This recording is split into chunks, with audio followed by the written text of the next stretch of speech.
Welcome to the AVRO Heritage Museum podcast.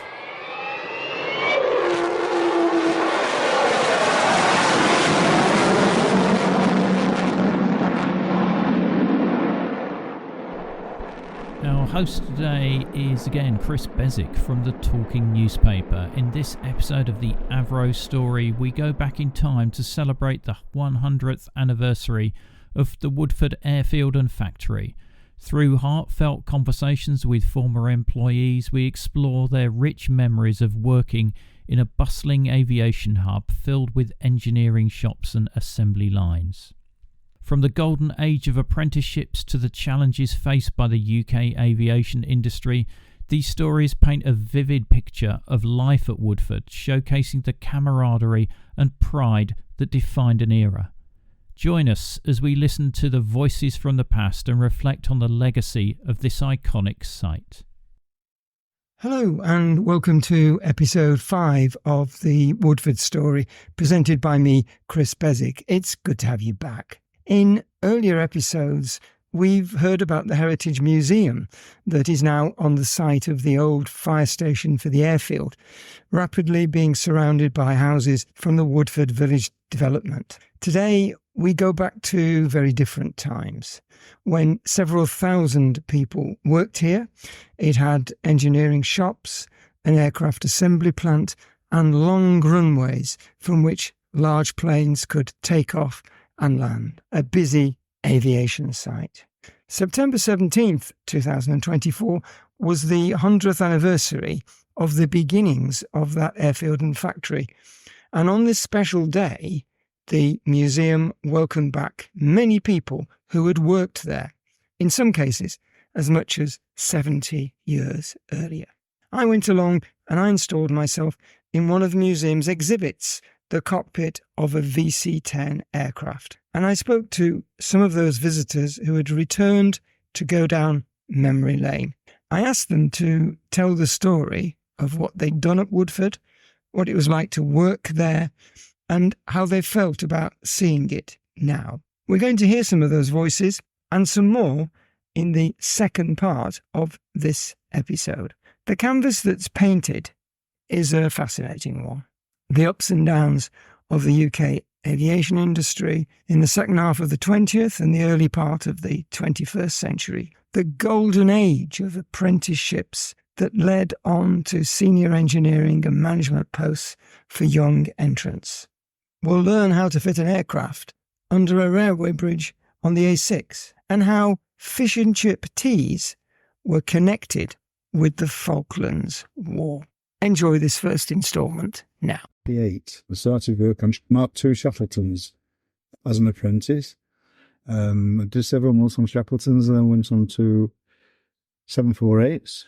Did a long time on 748s. Worked on the production line in 748.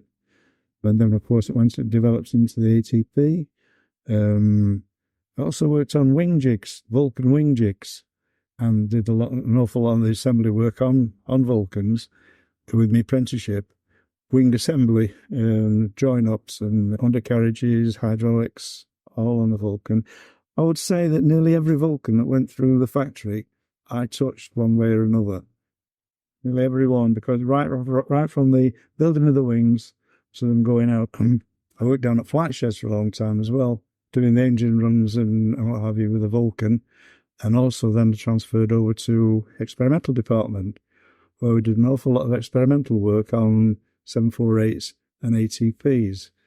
And in between times, in slack periods, I was in STS, doing an awful lot of stress work, again on Vulcan wings.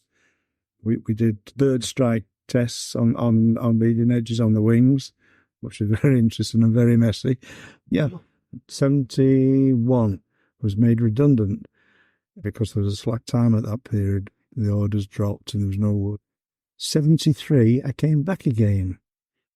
But I came back on the start. I went to man-hour planning, and then I was a section leader and then assistant chief in man-hour planning department. And then again, they swung the axe. They had to get rid of the dinosaurs, didn't they? And I think it was 89 they got rid of the dinosaurs. That was the old crop. and we all went. So where they are now, I honestly don't know. It's a long career. What are your fondest memories of that long career? Oh, the Vulcan. Definitely the Vulcan. We had fun in the Vulcan. Yeah. I mean, I don't know whether I should say this, but we had big discussion groups in the Bombay. Yeah. Big discussion groups in the Bombay. It was come spend an hour. When we should have been working, we were chatting. But no, it was fun. It was fun. And out on the airfield, working on the airfield was an experience that was good. That was lovely working. I really enjoyed that. Experimental and flight sheds, I think, were a peak. They were lovely because you got the interest, you make your hands-on work, your development work, and then you went out on the airfield and you tested them and what have you. It was good. Yeah. How does it feel now coming back after quite a long time, looking very different? All these houses round about. How does it make you feel? What a disaster! What a disaster! I mean, it's lovely that there's all these houses put in. It's sad to see the factory go. It is. Yeah, it's been there a long, long time. Yeah, I mean, I did over 30 years in the factory, and you come back and see this. I mean, sad. But I'm glad the museum's, we've got this plot and they're keeping it going. They're keeping that heritage going. That's important. There are plans for expansion. Yeah, so yeah, it is important. That's the consolation, isn't it? Yeah. It does live on. Yeah. Oh, no. Keep up the good work, lads, because it's well worth it. We do appreciate it. 1960, I left secondary school, as it was in them days, and I managed to get an apprenticeship with AVRO, which was quite an achievement. And I came over here to Woodford. I lived in Hazel Grove. I used to get the bus here every morning for the apprenticeship. Many memories of that, because in the old days, you got on the bus, and I used to book to AVROs, as it was, and the conductor said, "Oh, the holiday camp." And that's what it was known locally as the holiday camp. And I came here, and you had to cross the shop floor to get to the training school. And of course, on the shop floor was just a complete line of white Vulcans in them days. And I couldn't get over that. And there was some Shackletons in there, and the odd Lank that was being done up. So I did my apprenticeship, and which took 4 years. And then you start your apprenticeship proper. You go on the shop floor. Right. When I say proper, I mean actually working on and around the aircraft. Because prior to that, the apprenticeship was basically tool making, apprentice drawing, where you learned how to draw, basically. When I came on the shop floor, everybody was the first job was in the offices.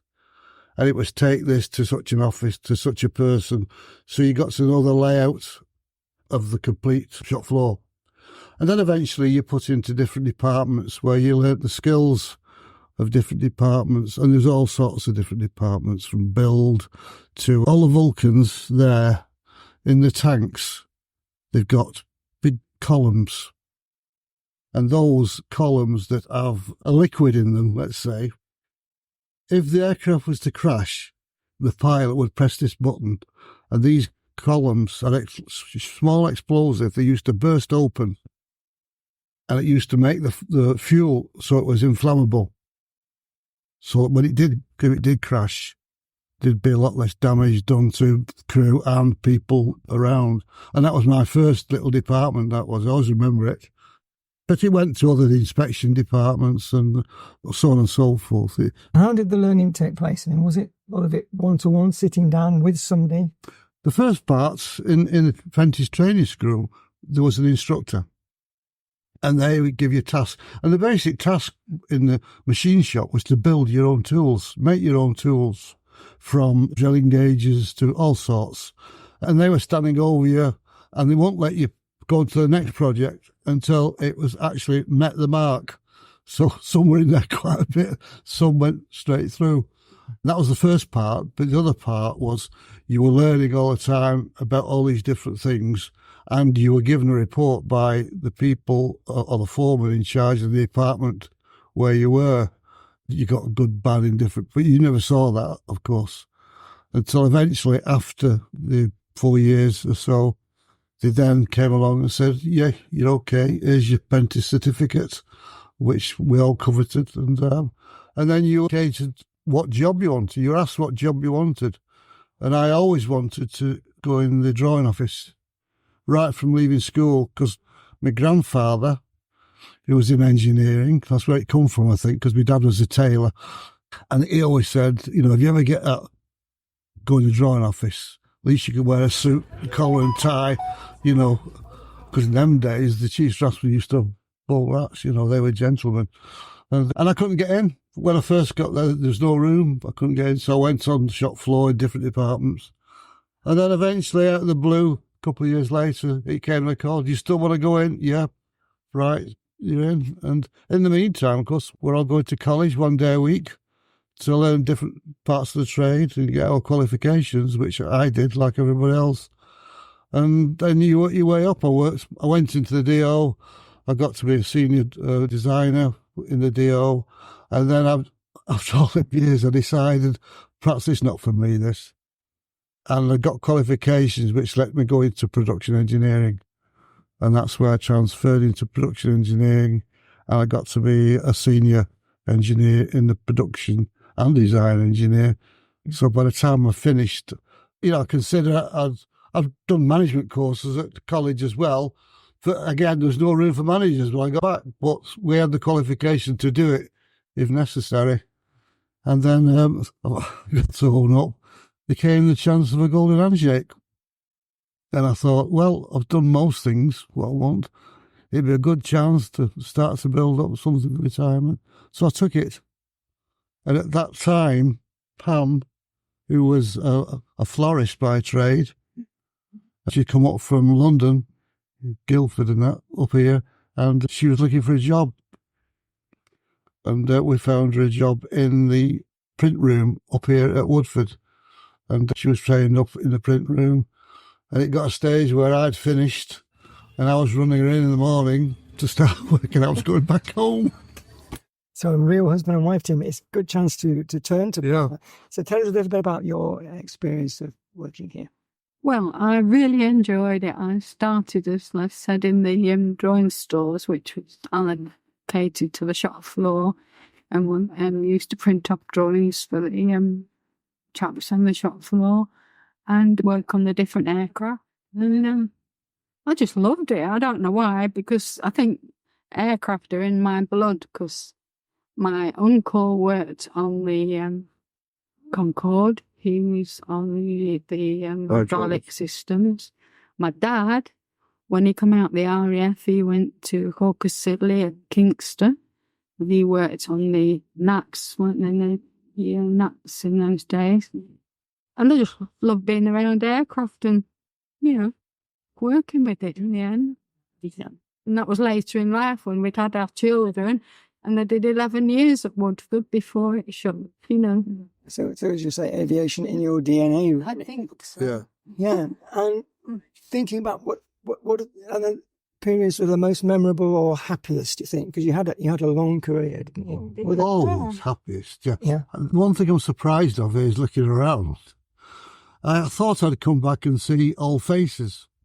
But they're all old, aren't they? Because I am, when you think about it. So you don't recognise anybody, really, you know. Yeah, most enjoyable. I really enjoyed it. From here, to be honest. And how does it make you feel just coming back now? And it's obviously rather different. Many memories, yeah, many memories. I say when I was first come, the Vulcan was white.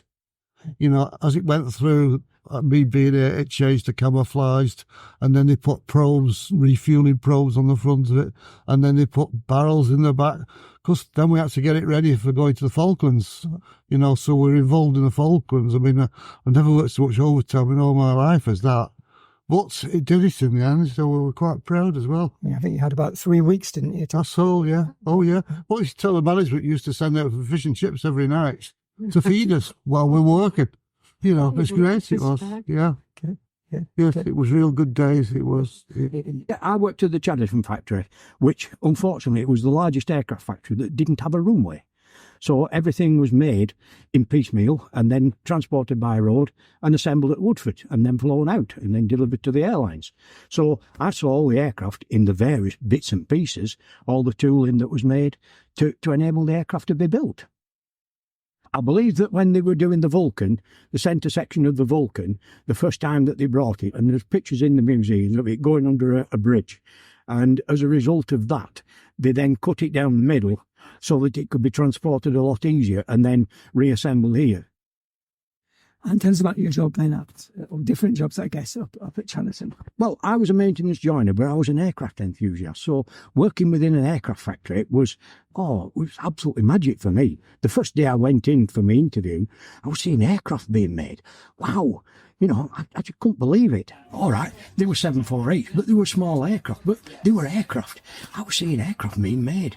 And that was it. It was just so intriguing. And then when I started work, I did 6 months in the engineering training school, but after 3 weeks, I was doing woodworking jobs, making toolboxes for everybody, when they found out I was going to be a joiner instead of an engineer. And then when I went into maintenance, we had access all around the factory, offices, bosses' houses, Lancaster Club. We did maintenance on everything. We made fitments so that people could work on the aircraft safely. Everything.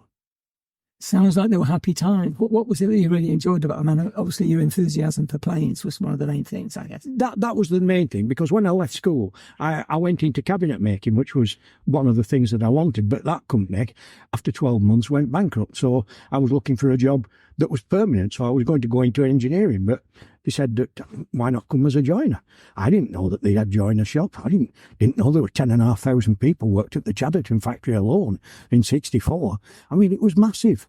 I mean, I've never seen a factory as big as it. I think it was big. You know, 16-year-old going to a place like that. It was magic. Mm. And how did things change over the years? Because I guess you would have seen a lot of changes.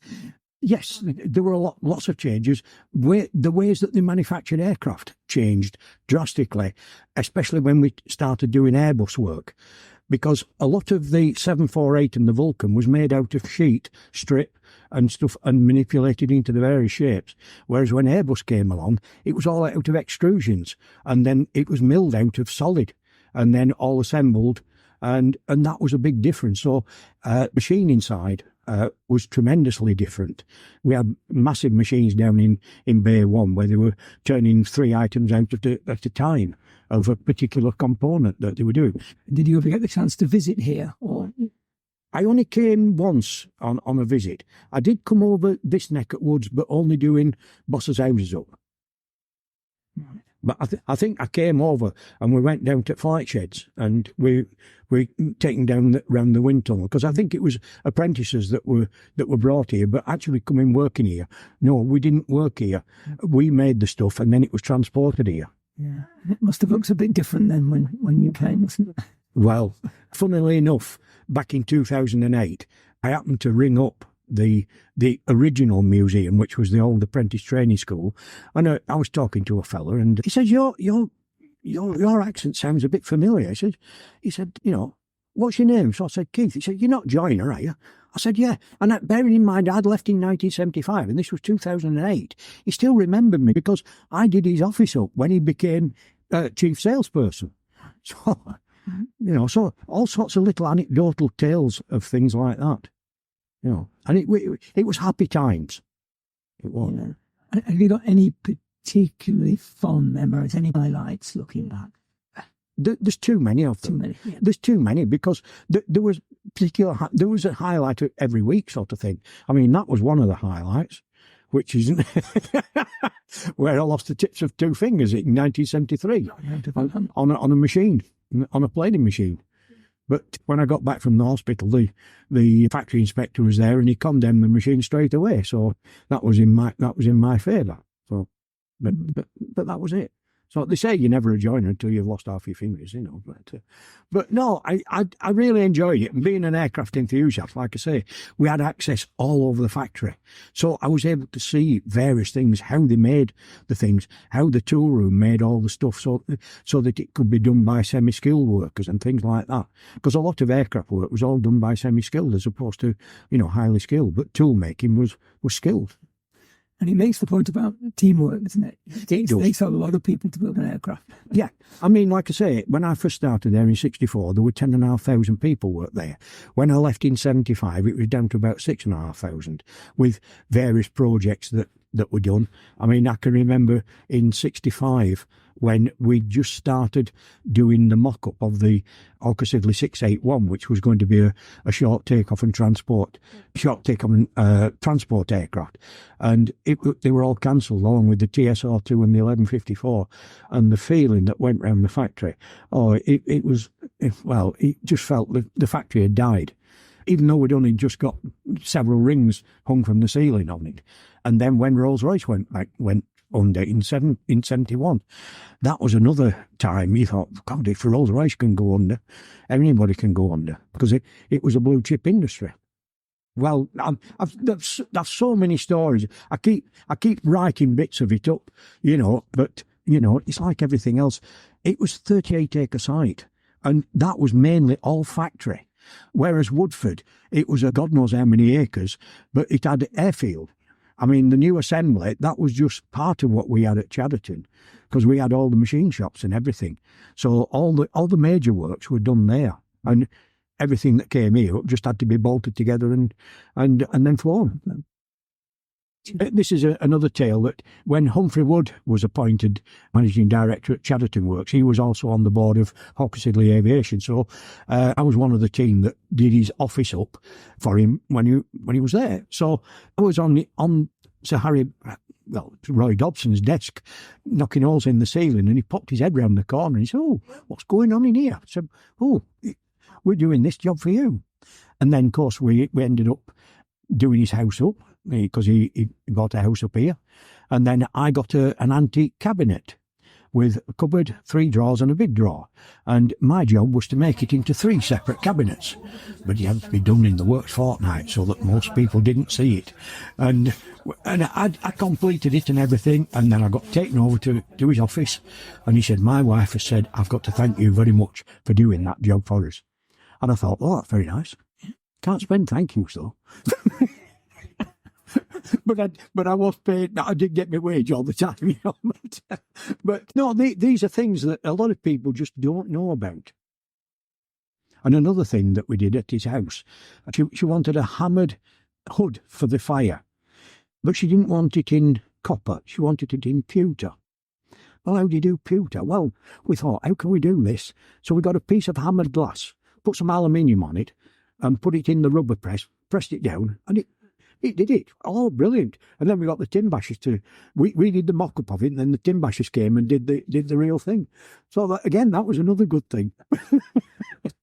Hello, and welcome to the second instalment of episode 5 of the Woodford Story, with more of those voices from the past. We hear more stories of successful apprenticeships from the age of 15 that led on to glittering careers. We find out how much a canteen lunch cost in the 1960s. We hear about the early days of the move from analog to digital computers, about the impact of unionisation, and we finish with a decades-long attachment to Woodford that started with a little boy who went to the Works pantomime there when he was a 6-year-old, that led on to a 40-year career at some of the highest levels in the aviation industry. Many are now sad to see what is left, the ghost of a busy airfield and factory, but all of them agree it was a very special place in which to work. The final episode of the Woodford Story will be next time, but for now, listen again to those people remembering the way they were. We received sponsorship from AVRO's to continue with a higher degree. They sponsored us to go part-time, 1 day per week, and we went to Stockport College and gained a higher national diploma in aeronautical engineering, and they sponsored us for a final year there, which was endorsements. And then the apprentice supervisor, the overall apprentice supervisor, who's overall at Woodford and Chadderton, said there was an opportunity for those of you that wanted to could go to Salford University to study for an MSc in aeronautical engineering. And I think it was a new one for Salford as well, because I don't think they've run an MSc in aeronautics there before. So we went there and did an aeronautical MSc. I said I started it the first year being 15, I don't think we were old enough to start our apprenticeship. I think it started at 16. So that we went round the offices, spending 3 months, I think, in each office, a top shop and a flight sheds. And I started in the time office, and that's why the clocking on clock reminded me. And I've actually got a clocking on clock of my own that I'm renovating to remind me of that great occasion. And then we went in a number of other offices, including, I think, some down flight sheds. Very impressive experience. And then at 16, there are colleagues that probably remember more clearly than I do. So, it's over 50 years ago. I think we went into the engineering apprentice training school, and we spent 6 months, I think, in the training school learning to use machinery, milling machines and shaping machines. None of which, of course, we learned on the shop floor, but it was the skills and techniques we learned, hand bench work. I remember one of the tasks was you were given a block of steel, and it was hit by the trainer with a chisel to make impressions on it, and you were then expected to file it and to a cube, and then flatten the surface with scrapers using engineering blues and scrape and plates till it was dead flat. And it was a great experience. And we left the engineering training school then. I think we went round the shop floor, spending probably 6 months, maybe 3 months, with each department, working through a number of the departments, including those at Top Shop and those at flight sheds. And then, because some of us continued with our studies beyond the H&D, we went into the drawing office training school, and that was a separate building. Can't orientate myself where it was, but it was a separate building apart from the main building. Oh, and I remember during my times in offices, I worked in E block. It was a drawing office, and it was in the planned shape of a letter E, a capital letter E. Right, so we then went in the drawing office training school, and I think we were there for 6 months learning drawing skills, and then you progressed into the drawing office. So as I spent time in the drawing office, which I remember correctly, was downstairs in the front offices. And I was there for a couple of years. And then I continued with my qualifications, and I get really interested in analytical engineering. I moved into the stress. I think I was there for about 5 years. And I first started work under John Benton, working, I think, Vulcan. I remember one exercise on Vulcan I did, which was quite unique, was calculating how long it would stay afloat if it had to ditch. And that was quite an interesting calculation. And we were early users of computers, because we're talking about 1970. And it was punch card, and you had to be very careful you didn't drop them, because they're all in a box in sequence, obviously. And we didn't have a mainframe computer of our own, and I believe we went to Harwell in Didcot to use their facility initially until we got our own. And then I decided there were about 60 people in the office, all very well qualified. And it was delightful to work there. You see, I'm quite emotional about it. But I decided, because we were starting probably with a family, we were looking for an income that was probably a little bit better than we was getting. I just thought to move on. I experimented a bit. I did teaching at night school. I did teaching at a night school class in Stockport. And I managed to get through that all right, or the students did. So I thought I'll go full-time. So I applied for a full-time teaching job. And I've had a few since then. I ended up at Birmingham City University, and I got a doctorate. So I look back with great fondness. I would imagine actually becoming an apprentice, that would have been something much sought after, wouldn't it? Yeah, it was indeed. Well, it was quite amazing, because my schoolhood friends, they'd got, sorry, with all due respect, but their jobs were a bit mundane. And we could talk to them and say, we've been building Vulcans today, attaching wings and nose cones and climbing in the cockpit and doing all the things he did.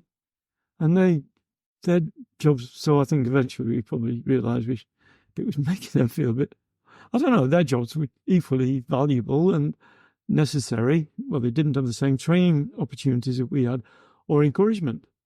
Really.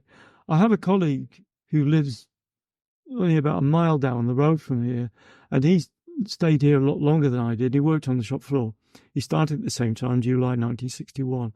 And so that, he worked here a lot longer than I did. And he just thinks about this place all the time. Unfortunately, his mobility prevented him from being here today. But I'll take some photographs back and a remembrance account for him.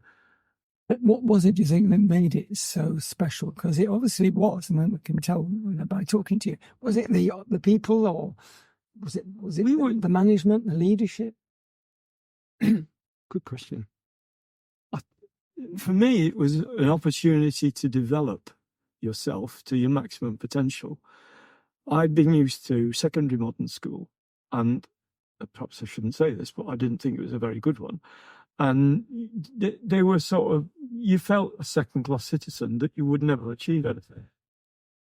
When you came here, the sky was the limit, really.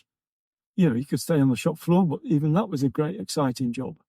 You could develop to your maximum potential. There was nothing to stop you. The opportunities were there, the training was there, the experience on the shop floor was great. I remember something that stuck in my mind that I didn't mention. Lunches when you were apprentices, 9p per day. And you get 2 or 3 course lunches. And it was great. It absolutely was. And the fact that aircraft were taking off and landing all the time, all around you, you could see the results, rather than seeing a car rolling off a production line, which is rather boring. There were Vulcans and 748s, 780s rolling out the production line and taking off and doing decent, good work. There was great pride in your work. It did instill in you, and I've never lost it, the need for care and attention to what you're doing. And I still practice it now, much to the irritation of people around me. You just can't get it out of your system. And I say that anybody who flies, be really grateful that stress analysts and aircraft manufacturers are careful and attend to detail. Because that was part of it, wasn't it? Attention to details. And, there were inspectors, obviously, inspecting your work all the time, so it had to be up to standard. And, you just did it right. A technique that's mindful to me at the moment is failure modes effects analysis, which is whenever you're doing a job, you think of all the possible ways that component could fail. And you work, to alleviate, to mitigate against it. And you can't, it's ingrained in you, because I think the things you do early on in your life, are very influential in what you do in the rest of your life. It's an industry where you can't afford mistakes, isn't it? Absolutely. Isn't it? No, you can't. Yeah. And coming today, seeing a very different Woodford, what's your reaction to that? Well, I see it all around me all the time. It's sad. I knew it would be sad if this is the first time I've been to the Heritage Museum. And we've been, as I say, I've been left here 49 years, and we don't live we live in the Midlands, so it's only 80, 90 miles away. And we've got a friend that lives a mile down the road, and we've been to see him, and we've not managed to make it because of that reason. It's pretty sad, but development and progress is necessary. It was sad to see the Nimrod being scrapped. Begs the question, why? Was it Boeing was preferred? But at least the museum is... Oh, the museum is good. It's absolutely. Yeah. It's staying. It's here for good, presumably. Yeah. Yeah, that's great. On the 1st of the 1st, 55. Wow. And my first assignment was the labour office, because you worked in the offices to get to know the factory. And I worked in there, and then I came down. My next posting was the pilot's office. Jimmy Orrell was the chief test pilot in those days. And I then went in the training school, where I served 6 months in the training school, making your own tools and things. Having come out of there, I went working on the D3, which is a tail end, before the ECM was built. And I worked on there for 6 months. And the tail chute was on the side in those days. It wasn't at the back, it was on the side, and the doors open. And then I went on the Shackleton, because you alternated. And I worked on the South African Air Force. They bought 8 Shackleton 3s, and I worked on them for a bit. And then I was back on the Vulcan wing jigs, working for artists. I then worked on the wing jigs for 6 months. Then back on the Shackleton, and I worked with a couple who installed the engines. He was called Cliff Johnson. I can't remember much. Then back on the Vulcan, this side of finals, where they installed the landing gear and the engine doors. I then went into experimental, because they ask you in the later stages where you'd like to finish your time. What were the biggest changes you saw? Because you went through a lot of decades, didn't you? Well, the aeroplanes, instead of being analogue like they used to be, and you had to diagnose the faults, they all came digital, and they all had black boxes, but you didn't have to think anymore because the black box looked after you, and the black box told you exactly what had gone wrong in the system. That's what I found. Yeah. But it all changed. I was an old man, and I'd had enough by then. I was 56 by then. Yeah. And, I got past wanting to work on aeroplanes anymore. I worked in the drawing store, so I was only there for about 4 years. Right. And then Jeff and I met, but I was 21. Jeff was 3 years older. And then we got engaged, and I thought, well, I'm off. I didn't want to get married while I still worked at Woodford, because they played dreadful tricks on you. And I thought, I'm out.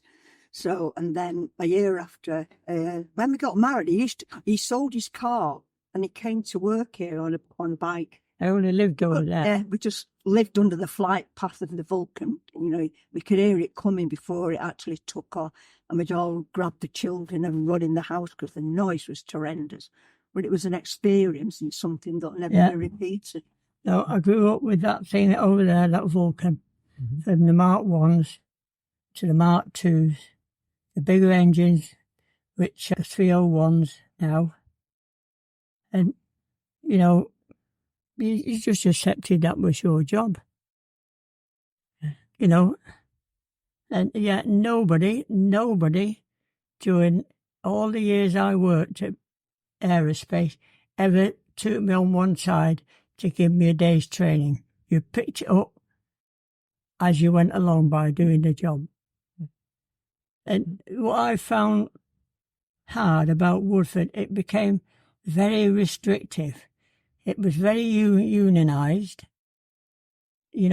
Oh, you don't take that plug out, that's an electrician. Oh, you can't take that cover off, that's an upholstery job. And I thought, well, it's only a few screws, why can't I do it? Colin, we're in this cockpit. Do you want to just tell us a little bit about the cockpit and the bits that you worked on? Okay, so I was part of the contract that managed FRA and FRL to do the conversion of the C Mark 1s to the C Mark 1K. That was predominantly around putting Mark 32 pods on the wings and modification of the fuel system and the in-flight camera so that they could monitor the refueling of the aircraft. So the main change was on the engineer station, introduction of a camera and a television screen that could be controlled from here so that the engineer could control the refueling of the aircraft. Yeah. I mean, I'm not an aviation expert, but tell you what strikes me about it. It seems spacious in here compared to the sort of modern commercial aircraft. Well, there's more people in it than a modern commercial aircraft, because of course you've got your flight engineer and your navigator, whereas now you only have two, a pilot and co-pilot. Who seem to be sort of shoehorned in these days. Well, it's still, once you get 5 people in here, it's still going to be very cosy. Yeah. It was originally built as a transporter, rear-facing seats in the cockpit. When we converted it to a tanker role, you could still use it as a transporter, so when the seats were still retained. So it was a dual role that could be used for air medical evacuation, troop transport, or refueling aircraft. Yeah. So how many years did you work here at Woodford? I started in 1980, I finished in 97, came back in 99 and finished in 2019. What were the vibes like in your era? Because we've had some people here in the 50s, and they're all very positive about the atmosphere. Was it an interesting, good place to work? There was around 3,500 people working at this site. So there was always people you didn't know, but also a lot of people you did know. And the key was knowing which ones to ask. And it was a very good environment to work in. Over the years, I worked over at Chatterton in a small business unit, the military business unit, and that was a very close-knit community and very supportive of everybody else. Interesting, isn't it? Yeah. And any particularly fond memories of all those years you did here? I started off in computer-aided design. New technology, very new technology. Seeing that grow from 12 terminals to sort of 200 terminals and everybody using design felt like made a big difference then. Yeah. On that IT front, were those the biggest differences, or were there other differences over your period here when things changed? Things were constantly changing. It's very difficult to pick out a particular time when it seemed to change more than any other. It was constant change. I think one of the things that I did enjoy most was I worked on military modifications, and the relationship between the business unit, and the RAF really grew in those later years. And it was no longer British waste of space, but we actually, it was worked together to improve what we'd got. That was, I suppose, another big point of the career was when it became less adversarial. So common goals. So British waste of space was the nickname for British aerospace, yeah, within the RAF, yeah. Why was that, do you think? Because we didn't perform very well. The spares, we didn't provide spares very well. We didn't support them, and that changed very much with the introduction of the integrated support contracts. Nimrod integrated support contract, or Javelin, that really changed. Yeah, that made a very different relationship then. Another high point was the Lancaster respar. Oh. Bringing the fuselage and wings up to Chatterton from St Athan, working with the guys down at St Athan, doing the work at Chatterton, which was incredibly tight timescales and incredibly risky, really, for what they're doing. There was no chance of making a wrong cut and getting it back in service. But back to St Athan for them to rebuild the aircraft, all in that sort of out-of-season period. And it was ready to go back flying when it should have done. That was very challenging.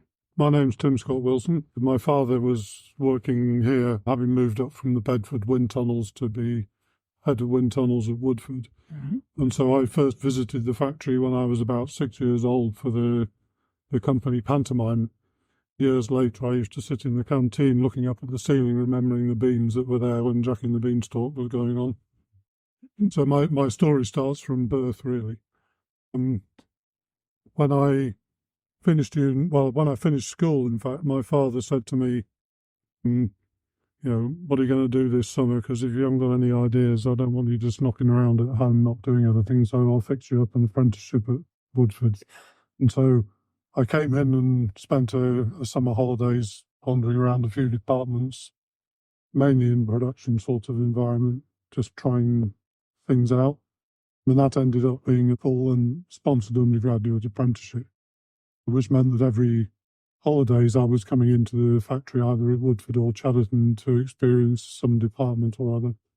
And I covered engineering design departments, production departments, a few commercial departments in that period of time while I was studying at university where I did aeronautical engineering. When I finished, there was almost no discussion about whether I was going to get a job at the company. It was almost written in the stars that what was going to happen. And I came back from university and started in aerodynamics and was given a job trying to understand a computer program that RE Farnborough had given us that was going to model boundary layers. And about 6 weeks later, I decided that boundary layers and computing wasn't really what I was going to be interested in. And an opportunity arose, probably arranged by my father, to go into future projects, where I was still doing some computing, but it was to do with forecasting the maintenance requirements on Nimrod MRA2, using some software again that had come from outside the company. But in parallel, at the same time, they were doing ATP development, FEMA, airlifter development. So there was a lot of stuff going on in there, and it was a much more interesting place than aerodynamics. Sorry to anyone in aerodynamics who's listening. So I stayed about 3 years in future projects, working through those sort of projects with people and learning more about the business and aeroplanes as I went along. And then I started, in about 1975, I started to read about the emergence of microprocessors in science and industry in general. I started playing with them at home, building little computers, and decided I really wanted to go back into computer programming, which is what I'd walked away from a few years before.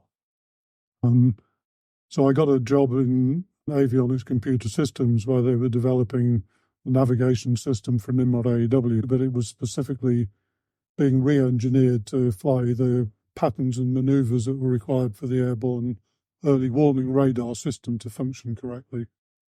I loved doing that. I used to remember sitting in the avionics development building down the bottom, playing with the computer until late in the night, trying to solve a problem and make something work, which eventually we managed to do. Unfortunately, that program eventually was cancelled in '86. But in that period of time, my career had developed and I'd moved up the ladder, and I was head of avionics software development.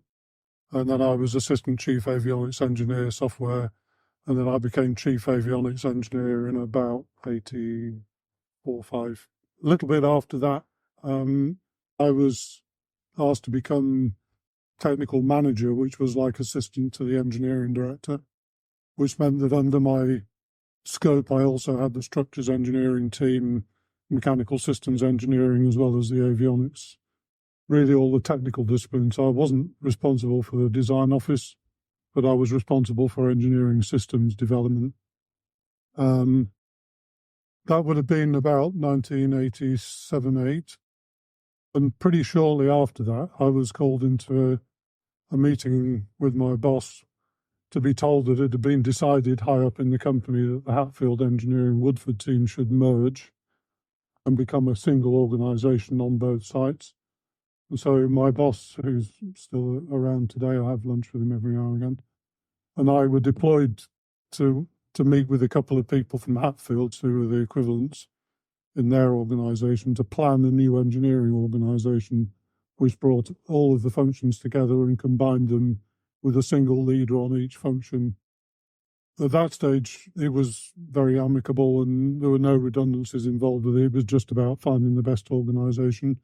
And that went into place, I'm guessing, 88. I'll have to look it up to be sure. And then about 2-3 months later, I was called into Charles Macefield's office. Charles Macefield basically said, sorry to have to tell you, Don's decided he can't continue in the job and he's going to retire. We don't think you're ready to be engineering director, so we're going to find somebody else to do that job. So finally, I was still young, and I was pretty happy to be where I was anyway, let alone going higher.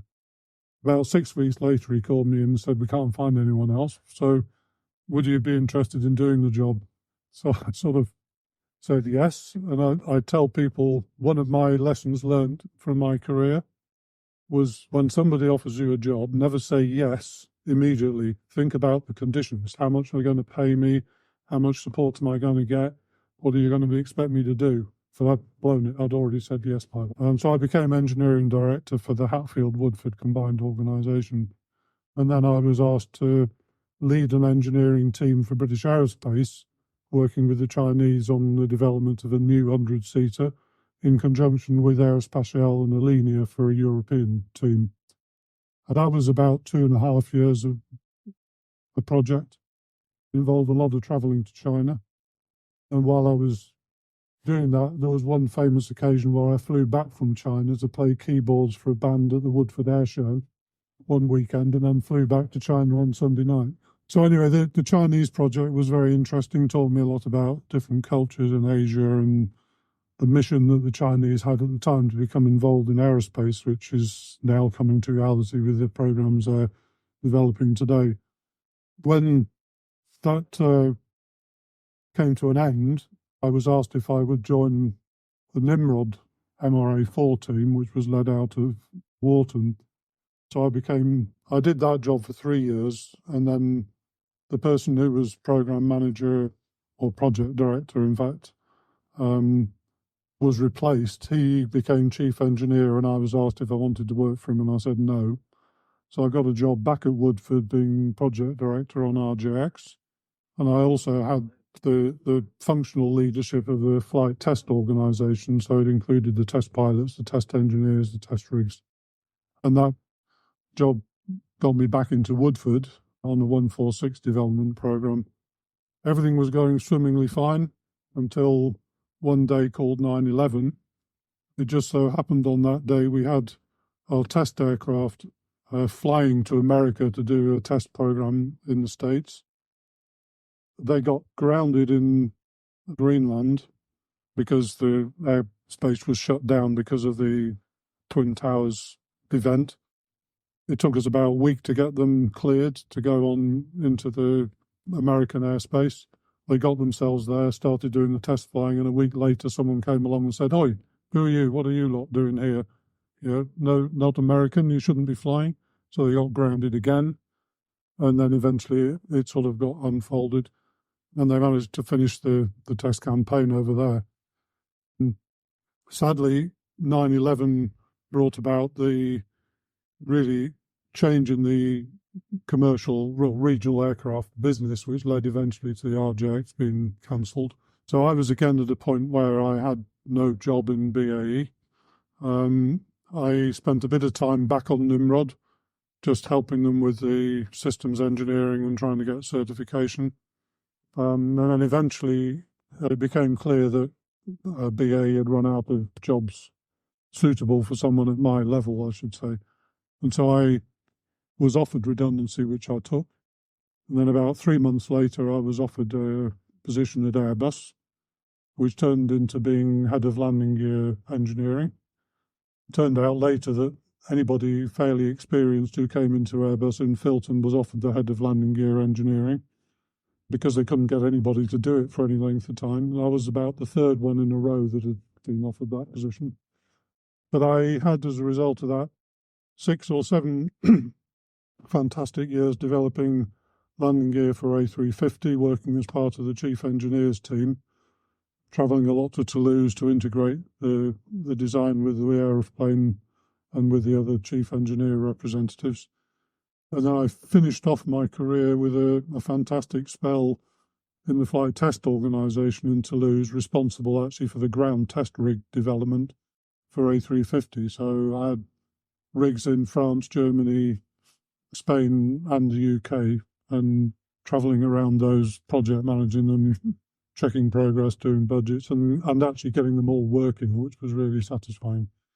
And then just before the certification of A350, I reached a point in my career where retirement really became the option, and retiring and taking a pension. So those are my 40-something years in the aerospace industry. Fascinating project. And we've spoken to lots of people. I think nearly all of them started as apprentices here, actually. And their memories are very fond ones. Yeah, me too. Really are. There must have been something special about it, because I think everybody's pretty well commented on that. Was it the teamwork, or was there something about the culture? I'm guessing that most of the people you've spoken to were probably my sort of age, so we're probably all of the same vintage in terms of what we experienced at the beginning. Yeah. When we joined, Woodford was more or less a single site factory business. It wasn't part of BAE Hawker Siddeley. It was part of Hawker Siddeley, but it wasn't strongly linked with any other part of the company. So we had a board of directors who everybody knew, even the apprentices knew. they were visible. They were out amongst the teams on the shop floor, and you got to see them at prize givings and things like that. So I think it was, when we started, it was like a family group. And because my father was obviously what he once was a family group. I look back and I think we were so lucky to have joined at that moment in time when everything was contained within a site. You could see the whole thing going on. Chadderton was part of it, but Chadderton was a half an hour drive across Manchester. So you could be in Chadderton some days back here. We knew what our job was. We knew the structure. We knew the people. We had our own projects and we had to deliver. We weren't surrounded by bureaucracy. There weren't too many people. So if you didn't do the job, no one else was doing it. No one was checking you did it. It was just self-contained and fantastic to be part of. And your feelings in seeing it now? Well, it's a housing estate. Yeah. I mean, I first experienced the emotion of seeing a factory closed when I visited Weybridge. Shortly after it had closed, it was a factory that I'd visited a number of times for business while I was doing software development. To me, Weybridge looked a bit like Woodford. The buildings looked similar sort of size. And I remember driving past Weybridge and seeing a mound of bricks and rubble with a digger stood on top of it. And it dawned on me that, nothing is forever. Factories come and factories go. And so when Woodford eventually ended up as it is now, it was something I'd experienced and anticipated, I suppose. And so I don't feel it as trauma. In fact, I look at the positives of what I had here rather than what it is now. Make sure you follow us in your podcast app to ensure that you don't miss out on future episodes.